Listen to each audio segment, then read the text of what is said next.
भाई ठीक से बंद किया है ना? खुद से देख के तसल्ली कर ले, चल ध्यान से। हाँ ठीक है।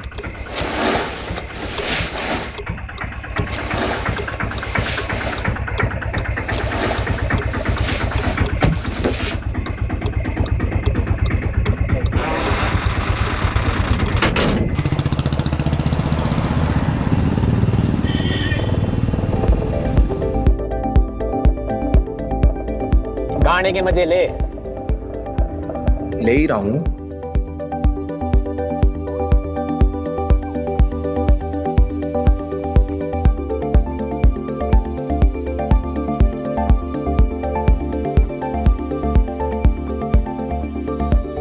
इन्हें भी आज ही मिलना था। फिक्र मत करे, आराम से निकाल लेंगे। जा जरा देख टेम्पो में कौन है।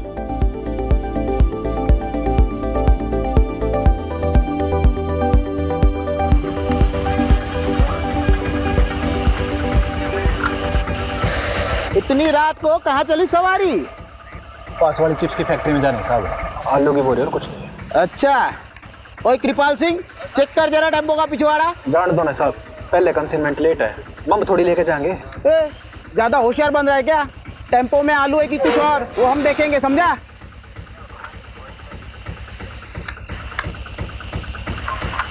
आलू ये साहब। अच्छा बेटा, हमारे कंसाइनमेंट का क्या? अरे महंगाई कितनी बढ़ गई है, आलू 30 रुपया किलो हो गए हैं। अरे इतनी महंगाई में हमें भी तो अपना घर चलाना पड़ता है ना। इतनी महंगाई में हमारे दम आलू निकल रहे हैं। समझ गया साहब। हाँ ए बंद कर, जान दे इसको। ए खोल। हाँ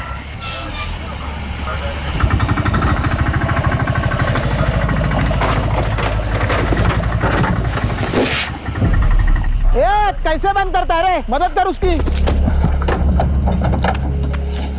जा मदद कर उसकी। आप रहने दो साहब, तकलीफ अरे मत कोई करो, बात आप नहीं, रख कोई लेंगे। बात नहीं। अरे रुक खुद तेरी। ए रुक, ए लाश कहाँ से आई रे?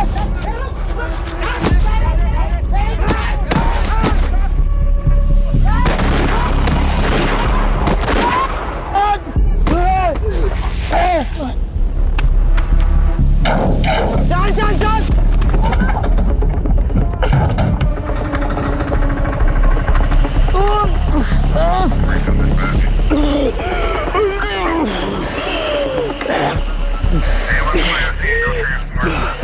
कंट्रोल रूम कम इन। 2 आदमी टेम्पो में लड़की की लाश लेके जा रहे थे, पकड़ने पर हम तीनों पर हमला किया। प्लीज हमें बैकअप भेजिए। I repeat, backup.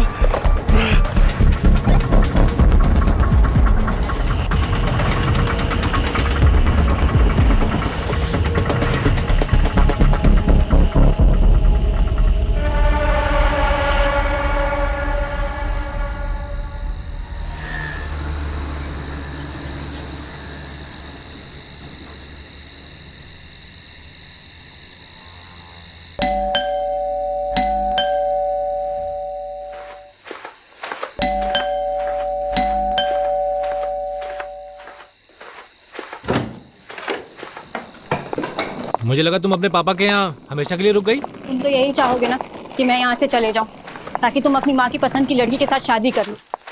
अगर यही सब करना था तो मेरे साथ भागकर शादी क्यों की? कहीं ऐसा तो नहीं कि तुम्हारा मन भर गया है और अपनी माँ की मर्जी का राग अलाप रहे हो? अरे तो क्या करूँ मैं? क्या करूँ? मैंने अपनी फैमिली को समझाने की कितनी कोशिश की, लेकिन वो तुम्हें अपनाने के लिए तैयार नहीं है। मुझे तो लगता है हमें भी अब साथ नहीं रहना चाहिए। अरे जिंदगी भर तो मैं अपनी फैमिली से अलग नहीं रह सकता ना। मुझे तो लगता है कि तुम्हें अपने घर चले जाना चाहिए, अपने माँ बाप के पास, और मैं चले जाता हूँ अपने माँ बाप के पास। बस सबकी प्रॉब्लम सॉल्व। शादी के 1 साल बाद तुम कह रहे हो कि तुम्हारे घर वाले नहीं मान रहे और तुम्हें अब घर वापस जाना और उनकी मर्जी से शादी करनी है। अगर यही सब था तो मेरे साथ शादी क्यों की भागकर? तो मेरी फैमिली तुम्हें अपनाना क्यों नहीं चाहती? जरा ये भी तो सोचो। तो तुम कहना क्या चाहते हो कि इन सब में मेरा दोष है? वो मुझे नहीं पता। मुझे पता है कि तुम कैसे आदमी हो। अरे अच्छा आदमी नहीं हूँ तो छोड़ के चली क्यों नहीं जाती? कहाँ जाऊं? अपने बाप के पास या कहीं और, लेकिन मुझे माफ करो। बाप के घर। वही तो प्रॉब्लम है ना। वो कहते हैं ना, शादी के बाद एक लड़की अपने पति में बाप की परछाई ढूंढती है, और शायद जाने अनजाने में ना मैंने कुछ ज्यादा ही ढूंढ लिया। इसके बाद एक लफ्ज और बोला ना तो मैं भूल जाऊंगा कि तुम मेरी वाइफ हो। कुछ कर बैठूंगा मैं।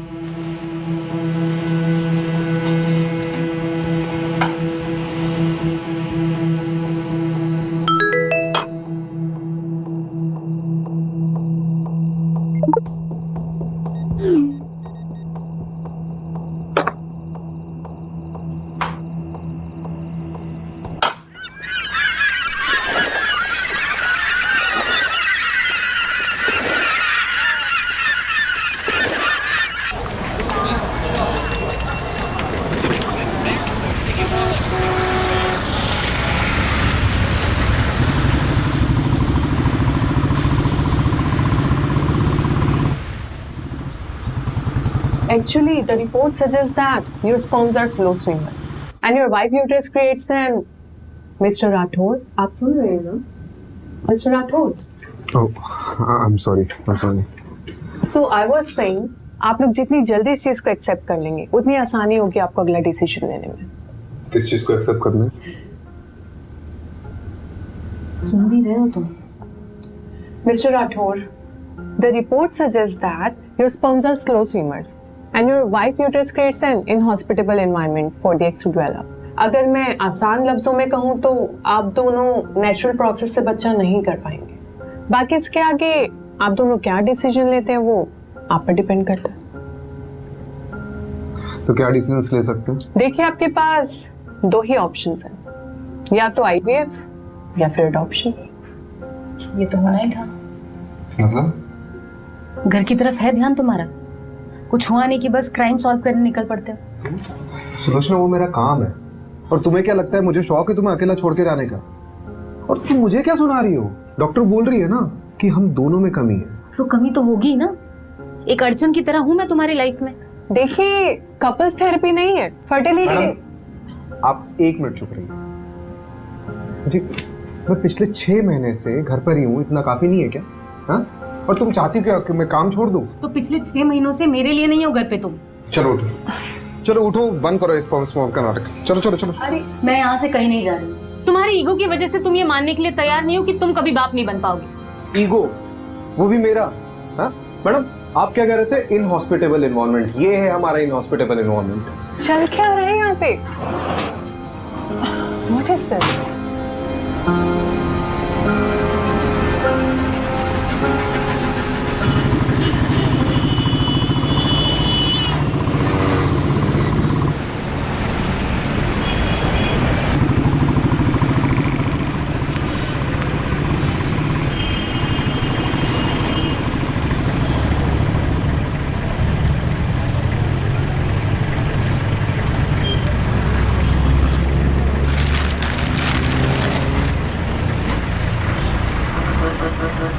मुझे नहीं पता था कॉलेज के बाद शैलेश ऐसा निकलेगा। बात सिर्फ वो नहीं है, बात ये है कि उसने मुझ पर हाथ उठाया। अपने पापा और चाचा से नहीं कह सकती? वो भी तो सब एक ही मिट्टी के बने। अब जो भी करना होगा मुझे अपने दम पर करना होगा। पर तू करने क्या वाली है नीतू?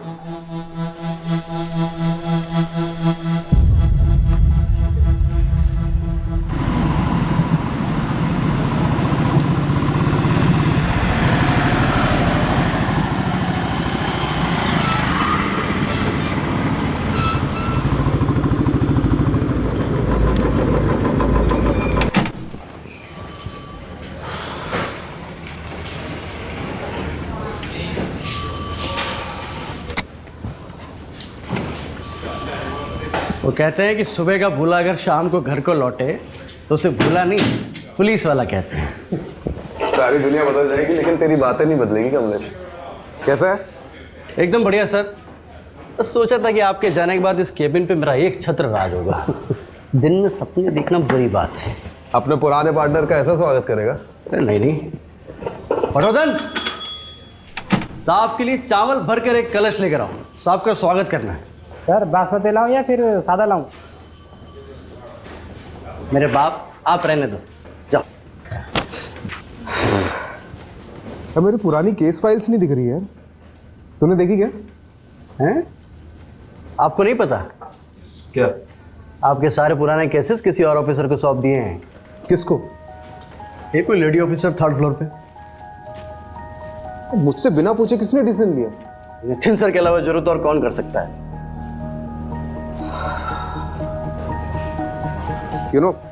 जब तुम्हारा ही बैचमेट तुम्हारा बॉस बनकर तुम्हारी बजाने लगे ना, तब जाके हम लोग को अपनी औकात समझ में आती। तू देख नितिन की तो मैं। हाँ जाइए सर, जम के धोना, मैं देखता हूँ। Nitin, welcome back Rajiv. नितिन कुछ बात कर रहे हैं। राजीव अभी मेरे पास टाइम नहीं है। I have to rush to MP Khurana secretary I heard मेरे केसेस किसी और को दे दिए गए। That's because you are assigned to a new crime detection unit. मुझसे पूछे भी ना। What? राजीव, इस डिपार्टमेंट में सबसे पूछ के काम करूंगा तो डिपार्टमेंट चलेगा नहीं। बाकी मैंने तुम्हें पूछना जरूरी नहीं समझा। जरूरी समझा?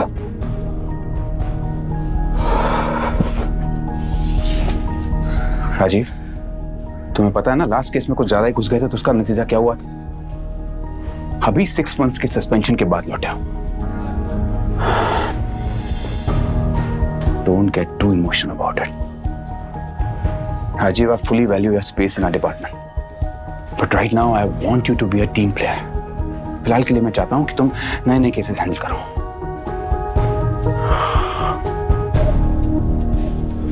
एक बात और, जब तक हम दोनों इस बिल्डिंग में साथ में काम कर रहे हैं, तब तक तुम हमें नितिन सर या सर कहोगे। Is that clear? Yes, sir. Yes, sir. Good. एक नया केस आया है। गुड़गांव दिल्ली बंदोबस्त में हमारे कांस्टेबल्स ने 2 आदमियों को एक लड़की की लाश ले जाते हुए देखा। अनफॉर्चुनेटली क्रॉस फायरिंग में हमारे 3 कांस्टेबल्स इंजर्ड हो गए। हेड कांस्टेबल रस्तोगी तुम्हारे कॉन्फ्रेंस रूम में इंतजार कर रहा है। Take Kamlesh along and find that missing body. Yes, sir. And Rajiv, I know you'll do your best.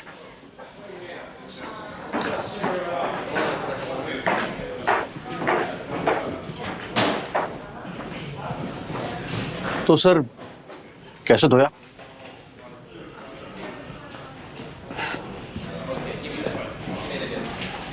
चल दिखाता हूँ।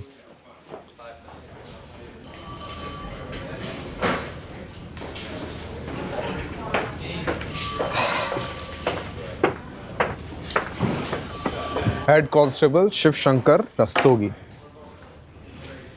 कंधा कैसा आपका? ठीक है जनाब। ठीक है। अरे बैठिए ना आप। बैठिए। आपको तो पुरस्कार मिलना चाहिए, नहीं?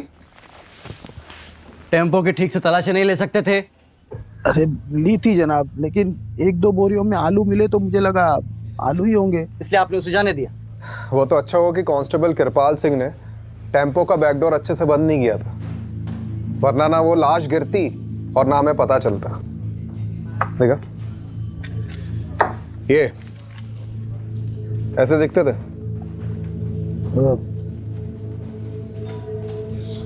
थोड़ा दिखते थे कि नहीं? दिखते थे, नहीं दिखते थे। क्या मतलब? वो अंधेरा बहुत था ना, तो ये शक्ल ठीक से नहीं देख पाया मैं। पैसे कितने लिए? जी जनाब। पैसे कितने लिए उनसे? 1000। क्या बात है।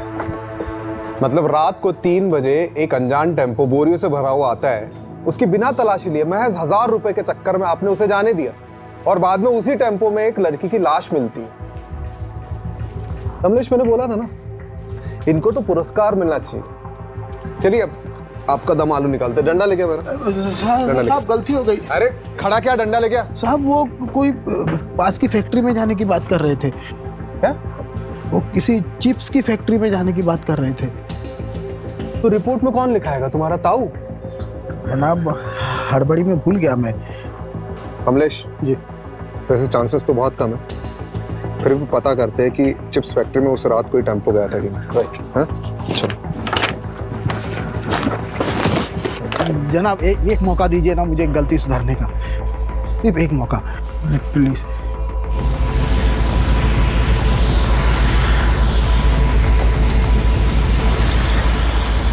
कमलेश, टोल नाके का सीसीटीवी फुटेज निकलवा लो। हाँ ऑलरेडी बोल दिया मैंने, 2 हवलदार उसी में लगे हुए हैं, बस थोड़ी देर में मेल पे आ जाएगा।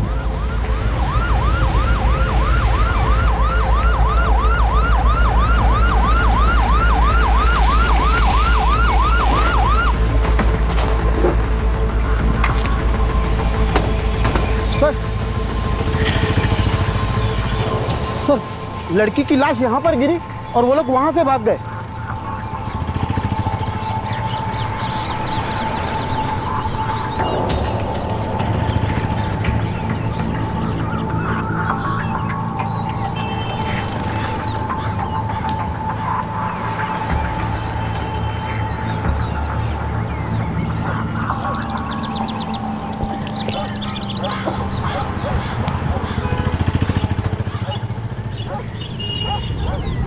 ये अपने साथ क्या कर रहे हैं? ये अपने राजीव साहब का सुपर पावर है, इसको बोलते हैं डिडक्शन।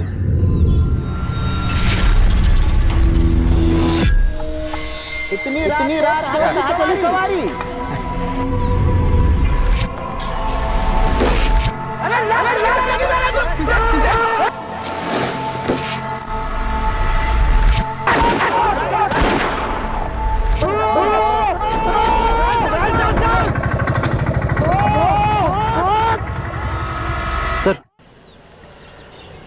सर ये कांस्टेबल पटवर्धन ने पास के टोल नाके से सीसीटीवी फुटेज भेजी है।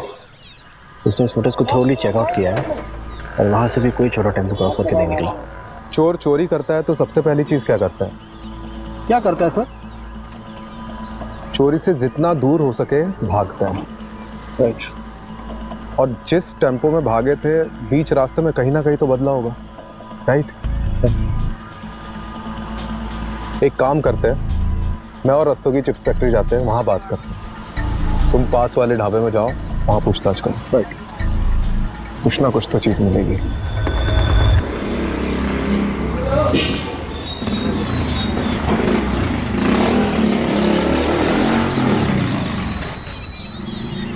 आओ मैडम, लाओ। आओ मैडम, बहुत बढ़िया जगह दिखाएंगे। आइए आइए मैडम। अरे ऐसी जगह आपको ढूंढने से नहीं मिले। अरे अरे यार करता हूँ, चलो कर रहा हूँ, रखो फोन रखो। आ जाओ मैडम। देखिए जब रात में कहीं जाना हो ना तो स्विच बोर्ड यहाँ पे लगा हुआ है, यहाँ से आप लाइट जला दीजिएगा। आइए। अरे आप भी क्या याद करेंगे, दिखाते हैं आपको। देखो आप तसल्ली कर लो, आराम से देख लो। ये विंडो खोलता हूँ और दोनों तरफ आप इसमें वेंटिलेशन है, ठीक है? आप आराम से तसल्ली करके बताओ।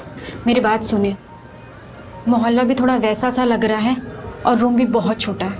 अरे देखिए मैडम, बिना डिपॉजिट के दिल्ली शहर में और कोई जगह नहीं मिलेगी आपको। हाँ लेकिन आप कुछ तो कीजिए। अरे नहीं रहने आई हो क्या यहाँ पर? सोच रही हूँ। अरे सोचना क्या मैडम, देखो इसको डन कर दो एक बार में। नहीं आपकी जगह और दूसरे बहुत से लोग लगे हुए लाइन में। ठीक है डन कर दीजिए। आप डन कीजिए, तसल्ली से डन कीजिए। और रात बिरात कोई दिक्कत हो तो मैं हूं ना यहाँ पे, आप जब मर्जी फोन कर सकते हैं मुझे। मेरा नाम सरगुन है। नीतू।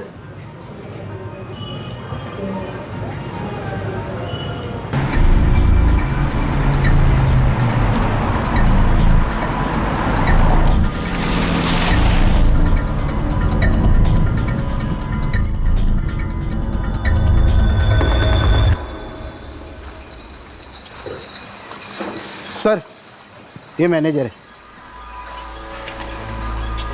देखो यहाँ से एक टेम्पो चोरी हुआ है और उसमें आलू की बोरियों में एक लड़की की लाश मिली जो कोई लेके जा रहा था। यहाँ से कोई टेम्पो गायब हुआ है क्या? गायब तो नहीं हुआ, लेकिन कभी कभी हमारे टेम्पो वर्कर्स टेम्पो ले जाते हैं और दूसरे दिन वापस ले आते हैं। शायद उसी वजह से होगा। कई बार 2 से 3 दिन तक हमारे टेम्पो बाहर रहते हैं। फिलहाल कोई टेम्पो है तुम्हारे यहाँ पे? रजिस्टर लाओ।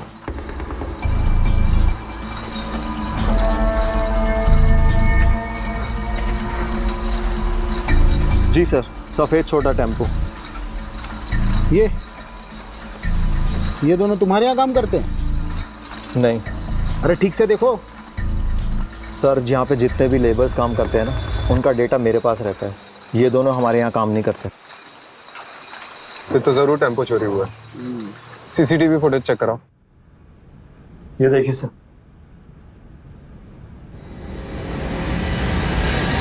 सर यही टेम्पो था। पक्का? अरे सर नींद में भी उठा के पूछोगे ना तब भी मैं यही कहूंगा। लेकिन सर ये दोनों की शक्लें ना ठीक से दिखाई नहीं दे रही हैं। लेकिन रजिस्ट्रेशन नंबर तो दिखाई दे रहा है ना? यस। इसको जमीनी अपाताल कहीं से भी खोज के निकालते हैं। जी सर। नंबर नोट करो उसका। जी।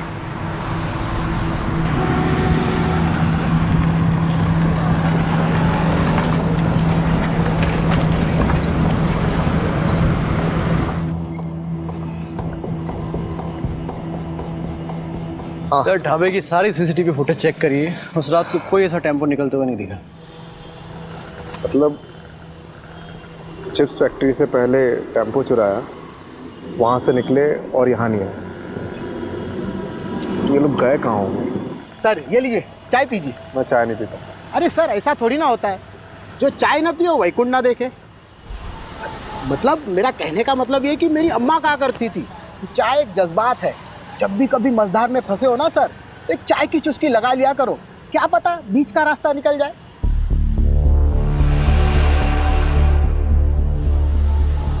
बीच का रास्ता? रस्तोगी जी, ये जो अपना बाईपास है यहाँ से कोई बीच का रास्ता निकलता है? चाहता है ना सर, इसलिए कहा ना सर चाय पी लीजिए। रस्तोगी जी, आपकी अम्मा बहुत सही कहती थी।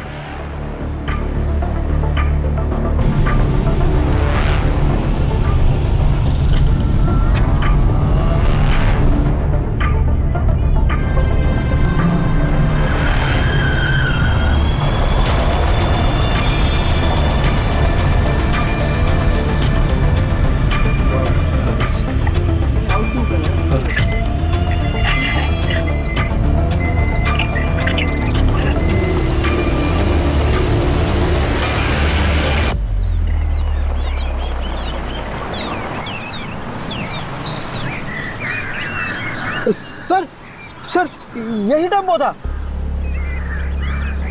ये वाला? हाँ।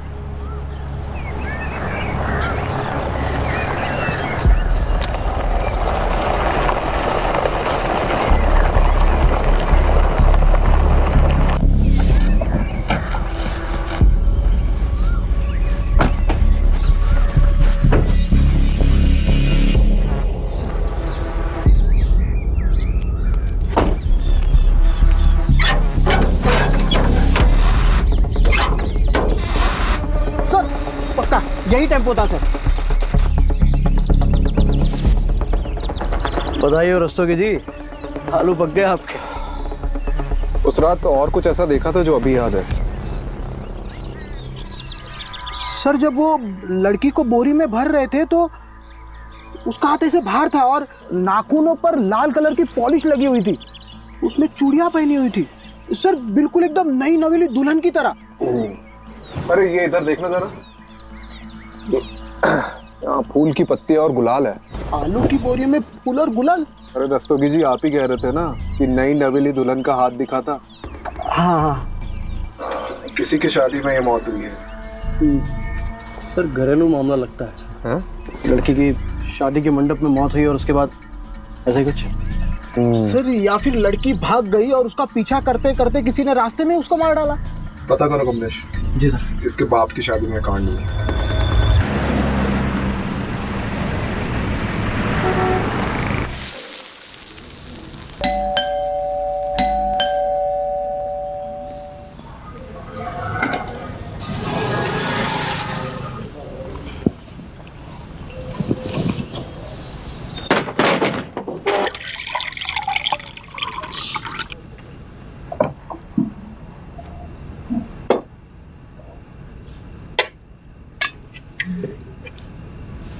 आज का दिन कैसा था? Same usual. मैं ना सोच रही थी कि मैं वापस स्कूल ज्वाइन कर लेती हूँ, मतलब मेरा टाइम भी निकल जाएगा और एक्स्ट्रा इनकम भी हो जाएगी। अच्छा करो, इस बहाने तुम्हारा ध्यान भी कहीं और लगा रहेगा। तुम्हें पता है प्रॉब्लम से भागने से प्रॉब्लम सॉल्व नहीं होंगी। Sulu, I am not in a mood to start everything all over again, please.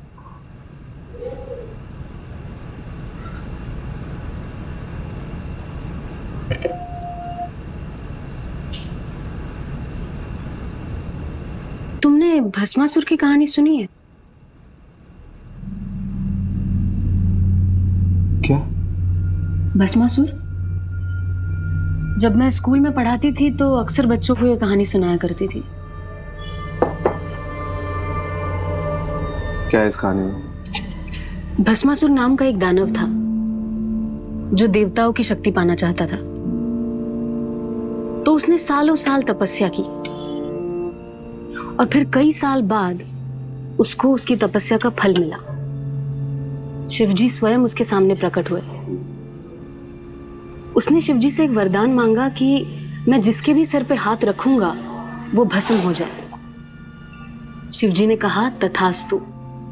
बस फिर भस्मासुर का आतंक फैला।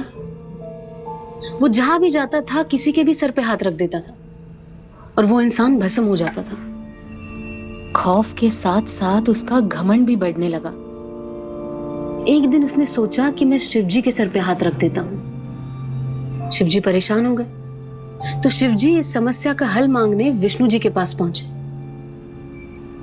विष्णु जी ने एक अप्सरा का रूप लेकर भस्मासुर को ऐसा फंसाया कि अपने ही घमंड में चूर वो खुद के ही सर पे हाथ रख बैठा और भस्म हो गया।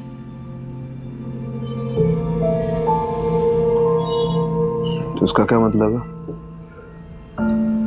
इसका ये मतलब है कि भस्मासुर अपने घमंड की वजह से भस्म हुआ था और भस्मासुर नाम का दानव हम सब में होता है।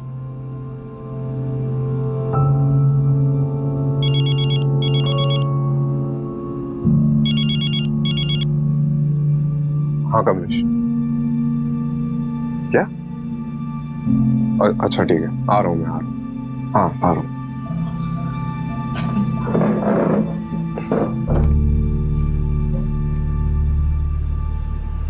बैरिकेड क्यों नहीं उधर? लगवाओ जाके, जल्दी चेक करो। अरे पब्लिक नहीं चाहिए मेरे को इधर अंदर, कोई भी क्रॉस नहीं करना चाहिए। लग क्या रहा मजाक चल रहा है मेरे साला। सर दो दिहाड़ी मजदूर काम से लौट रहे थे, यहाँ कुएं के पास पानी पीने के लिए रुके तो लड़की की लाश दिखी। लाश पूरी फूल चुकी है सर, बड़ी मुश्किल से ऊपर लाए। आज वही लड़की की लाश है।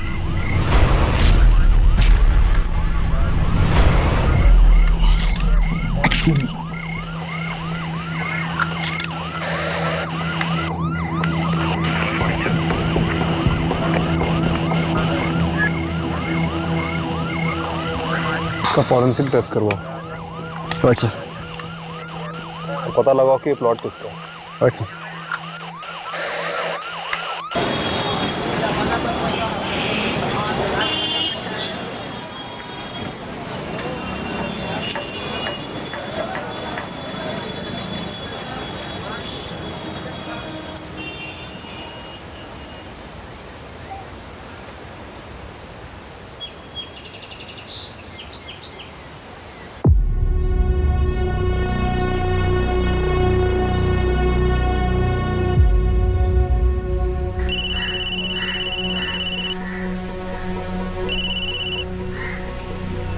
बोलो।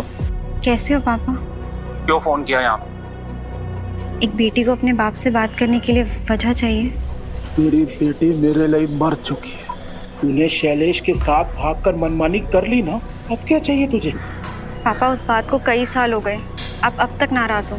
तो तुम क्या चाहती हो? जो भी हमारे साथ हुआ वो सब भूल जाएं? मैं जानती हूँ मैंने आपको बहुत दुख पहुँचाया है।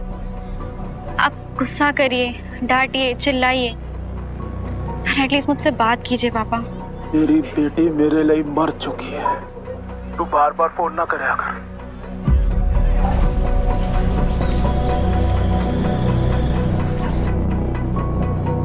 सारी जगह छोटी है इसलिए सब कुछ साफ साफ सुनाई देता है। अरे नहीं, मैं तो सिर्फ बस ऐसे यूं ही। आंसू रोकने से कम नहीं हो जाएंगे। नहीं। हाँ, वो नज़ारे देख रही हो? बड़े ही रंगीन लगते हैं और असल में कितने राज छुपा रखे होंगे। रंगीन रातों में गुनाहों के घर, सबके चेहरों पर एक छोटी सी मुस्कान है। बंद किवाड़ में झांक कर देखो तो एक आंसुओं का सैलाब सा है जो एक दिन इस पूरी दुनिया को डुबो सकता है। बोलती अच्छा, लिखती और भी अच्छा हूँ।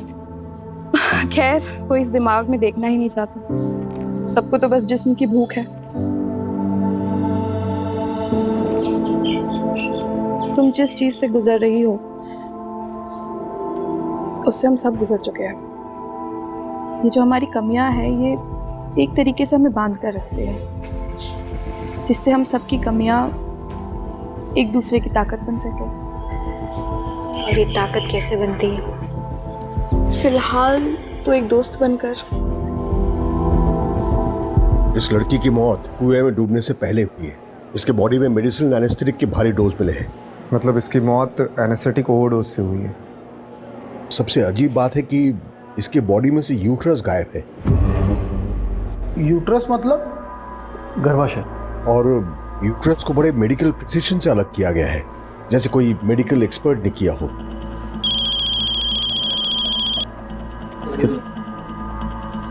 सर, हाँ, वो प्लॉट किसका पता चल गया है। कोई बिल्डर है, मनु मंजाल। चलो बारात निकालते हैं।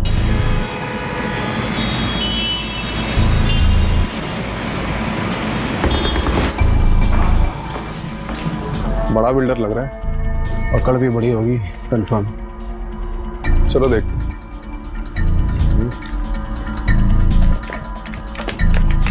प्लॉट तो प्लॉट ही होता है। अब हर प्लॉट पे तो नजर रख नहीं ना सकते जी। लेकिन आपको सिक्योरिटी तो रखनी चाहिए थी ना। रखी हुई है, एक दरबान रख रखा है जी प्लॉट पे। अब वो रात को कहीं बीड़ी बीड़ी फूकने चला गया होगा तो पीछे से आगे कोई बॉडी डाल गया। अब इतने बड़े प्लॉट पे एक आदमी सब जगह तो नजर नहीं ना रख सकता। आप खुद सोचिए। आप इस लड़की में आते? मैं लड़की वड़की नहीं रखता जी। हम तो फैमिली वाले आदमी हैं। ऑफिस से घर, घर से ऑफिस। साल में 2 बार तो माता वैष्णो देवी के दर्शन करने जाता हूँ जी। लड़की वड़की के चक्कर में हम नहीं पड़ते। अरे भाई साहब, इनके कहने का मतलब ये है कि आपने पहले कभी इस लड़की को देखा है जिसके हाथ में कोई टैटू वगैरह हो? देखा है, अभी देखा है जब आपने दिखाया बस। मैं क्या कह रहा हूँ जी, आप भी कोई प्लॉट देख लो, कुछ पसंद आ गया तो बढ़िया डिस्काउंट दे देंगे। आप लेकर भाभी जी को गिफ्ट कर देना है। या भाभी जी को प्लॉट वगैरह पसंद नहीं है। अच्छा जी, तो फिर क्या पसंद है जी भाभी जी को? बच्चे पसंद है जी।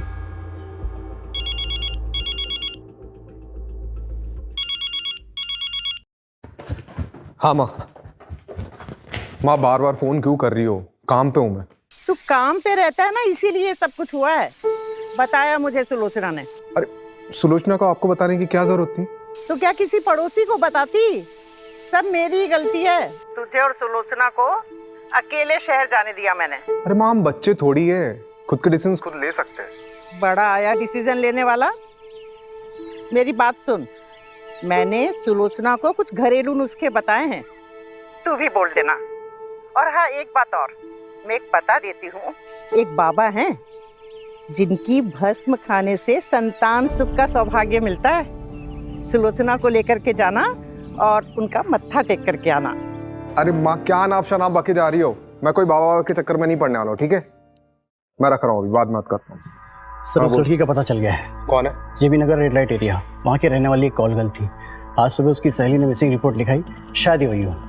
जेबी नगर? बहुत सुना इस एरिया के बारे में।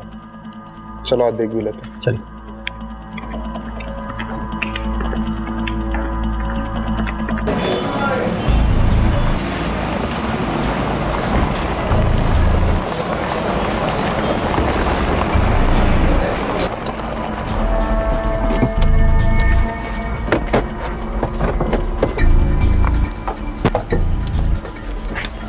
इसे ठीक से देखो, जानती हो इसे? इधर ना रिया ये मेरी रिया मेरी दोस्त है साहब। इसे आखिरी बार कब देखा था? 6 दिन पहले। 6 दिन पहले किसी के साथ देखा था? बबलू के साथ देखा साहब। ये बबलू कौन है? बबलू हमारा एक एजेंट था साहब। वो उस दिन रिया के लिए बहुत बड़ा क्लाइंट लेके आए थे। कुछ 30,000 का कुछ एडवांस भी दिए थे और उसने बोले कि बहुत बड़ा क्लाइंट है, और ऐसे क्लाइंट रोज रोज नहीं आते हैं। और उस दिन के बाद नए बबलू देखे, नए मेरी रिया देखे साहब। इनमें से किसी को जानती हो? यही बबलू है। और ये? मैं इसको नहीं जानती है साहब। बबलू का कांटेक्ट नंबर दो। जी। बबलू का फोन ट्रेस करवा और उसकी लास्ट लोकेशन पता कर। आपको नहीं लगता उसने अपना फोन डिस्कनेक्ट कर दिया होगा? यार तो यही है, लेकिन अगर एक बार भी फोन स्विच ऑन किया ना तो हमें पता चल जाएगा। चलो लेट्स गो।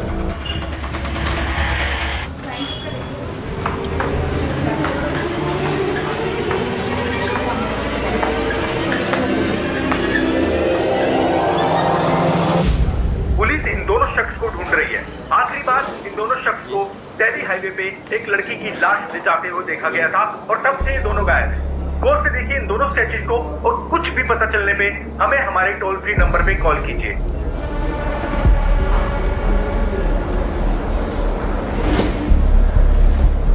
ओ भाई,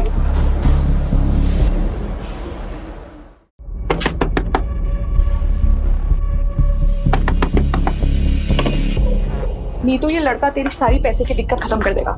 कैसे? आ बैठ, एक नया क्लाइंट लेकर आया है। पहले कभी नहीं किया। देख, सबका पहली बार हो, ठीक है? मैं तुझे हमेशा करने को बोल रही हूँ क्या? अभी तुझे जॉब की जरूरत है ना, है ना?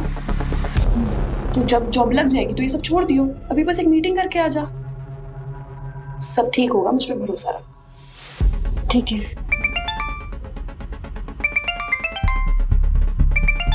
तू असलम से सारी डिटेल्स ले ले, मैं अभी आती हूँ। लेकिन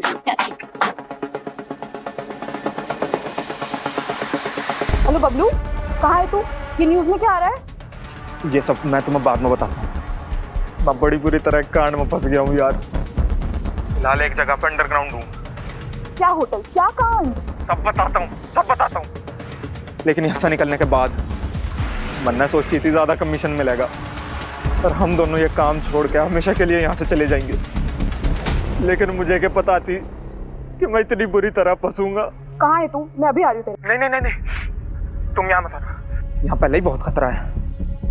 मैं जल्दी से जल्दी यहाँ से निकलने की कोशिश करता हूँ, और निकलते इन सारी चीजों से दूर जाना चाहता हूँ। Hello Bablu, hello.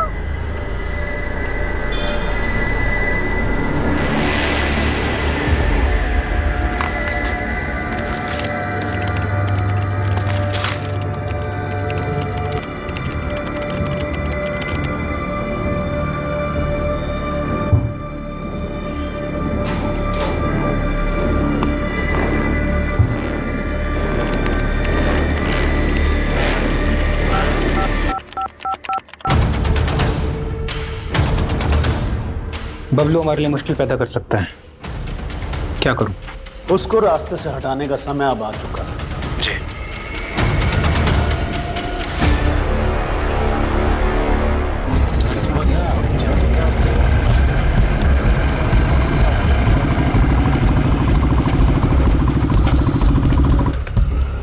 बबलू की लोकेशन कहाँ की मिली? सर शास्त्री नगर के एक होटल की मिली है, पास ही के एक ढाबे के वेटर ने आज सुबह उसे देखा। चलो लेट्स गो। चल दस्तों जी, आपके आलू पक गए।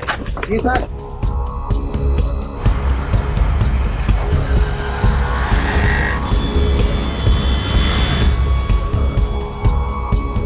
उसका की चाबी।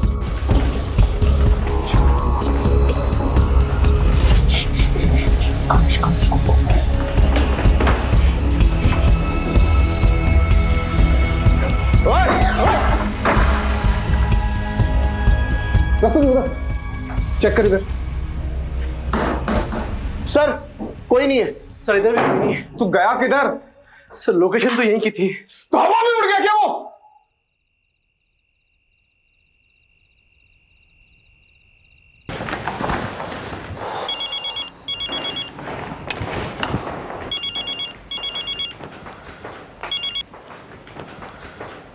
बबलू हाथ से निकल गया। So, what do you want to do now? रिया एक कॉल गर्ल थी और बबलू उसका एजेंट। वो दोनों बाहर गए थे बबलू उसे मार कर गायब हो गया। अब बबलू और उसके साथी को तो हम पकड़ ही लेंगे। बाकी इस केस में कुछ बचा है नहीं। आपको ये केस बंद करना है तो बंद कर सकते हैं। ठीक है, ओके।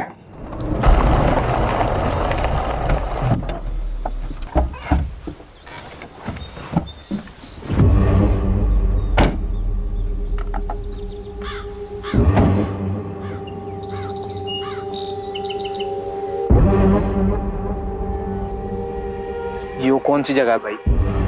नहीं, आपने तो कही थी सेफ हाउस जाएंगे। इस आगे चल कर जाना होगा। चल।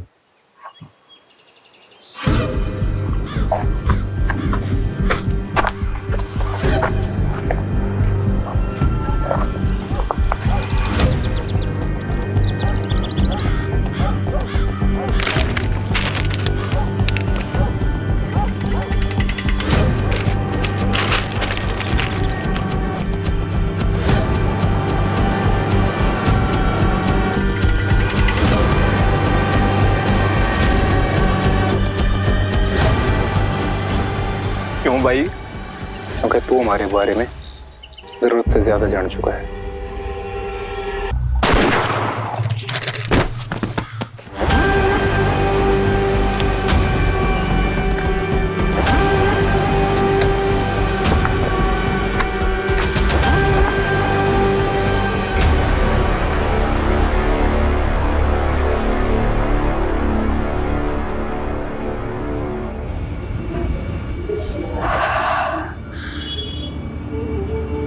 पहली बार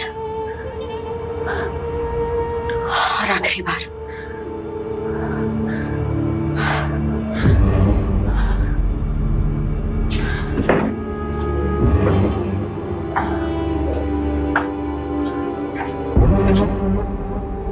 मैं भी पहली बार बहुत नर्वस हुई थी। तुझे भी आदत पड़ जाएगी धीरे धीरे। आदत ही तो नहीं डालनी है।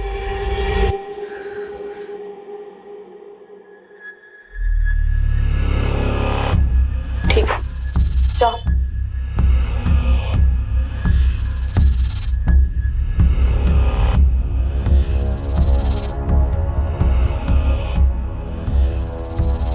कितना कमीशन लिया इसका?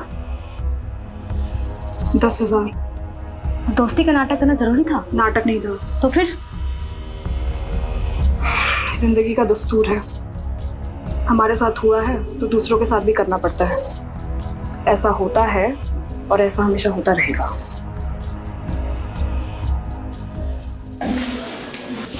चले? सर, अरे रस्तोगी जी, आप अभी तक यहीं हैं, आप घर जाइए अब। सर आपसे इंपॉर्टेंट बात करनी थी। अरे कोई लाश मिली है क्या? जी सर, वायरलेस पे अभी भी रिपोर्ट आई है, साउथ दिल्ली के पास एक लड़की की लाश मिली है।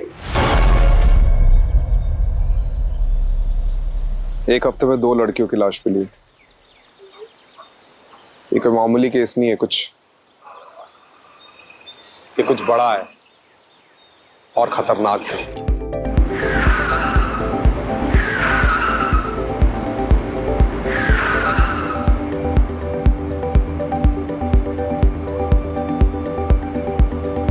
Guys, let's just drop Nisha home. Okay.